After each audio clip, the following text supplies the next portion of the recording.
Assalamualaikum warahmatullahi wabarakatuh. Sampurasun. Perkenalkan, nama saya Dr. Andawi Praptiwi. Dalam kesempatan ini, saya akan menjelaskan tentang makna hak ajasi manusia serta sifat-sifat hak ajasi manusia.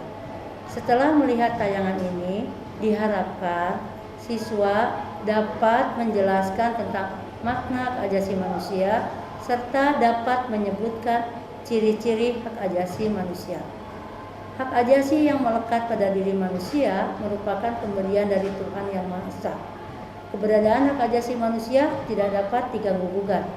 Menurut Miriam Budiarjo, hak ajasi manusia adalah hak yang dimiliki manusia yang telah diperoleh dan dibawanya bersamaan dengan kelahiran atau kehadirannya di dalam kehidupan masyarakat. Hak ajasi manusia dibutuhkan oleh manusia untuk melindungi martabat kemanusiaannya dan digunakan sebagai landasan moral dalam pergaulan sehari-hari di masyarakat. Keberadaan hak ajasi manusia bertujuan melindungi hak yang telah dimiliki manusia sejak lahir, mengatur hubungan antar manusia, dan mengatur perilaku manusia agar tidak melanggar hak orang lain. Hak ajasi manusia harus dihormati, dijunjung tinggi, dan dilindungi oleh negara berdasarkan hukum yang berlaku. Di Indonesia, perihal tentang hak ajasi manusia diatur dalam Undang-Undang Dasar dalam Undang-Undang Nomor 39 Tahun 1999 tentang hak ajasi manusia. Menurut John Matterson, seorang anggota Komisi Hak Ajasi Manusia PBB, mengemukakan bahwa hak ajasi manusia adalah hak-hak yang melekat dalam diri manusia. Berdasarkan pengertian tersebut, pada hakikatnya dalam hak ajasi manusia terkandung dua makna, yaitu satu, hak ajasi manusia merupakan hak alamiah yang melekat dalam diri setiap manusia sejak ia dilahirkan ke dunia. Hak alamiah adalah hak yang sesuai dengan kodrat manusia sebagai insan merdeka yang berakal, berbudi, dan berperi kemanusiaan. Tidak ada seorang pun yang diperkenankan merampas hak tersebut dari tangan pemiliknya.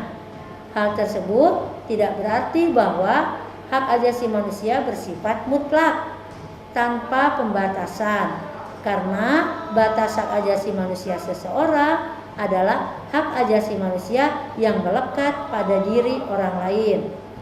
Apabila hak ajasi manusia dicabut dari tangan pemiliknya, maka manusia akan kehilangan eksistensinya sebagai manusia. Yang nomor dua, hak ajasi manusia merupakan instrumen atau alat untuk menjaga harkat dan martabat manusia sesuai dengan kodrat kemanusiaan yang luhur. Tanpa hak ajasi manusia, manusia tidak dapat hidup sesuai dengan harkat dan martabat kemanusiaannya sebagai makhluk Tuhan yang paling sempurna. Adapun sifat-sifat hak ajasi manusia ada 4, yaitu 1. Bersifat hakiki. Artinya, hak ajasi manusia adalah hak asasi semua umat manusia yang sudah ada sejak lahir. 2. Bersifat universal. Artinya, hak ajasi manusia berlaku untuk semua orang tanpa memandang status, suku bangsa, gender, atau perbedaan lainnya. Sifat yang ketiga yaitu tidak dapat dicabut.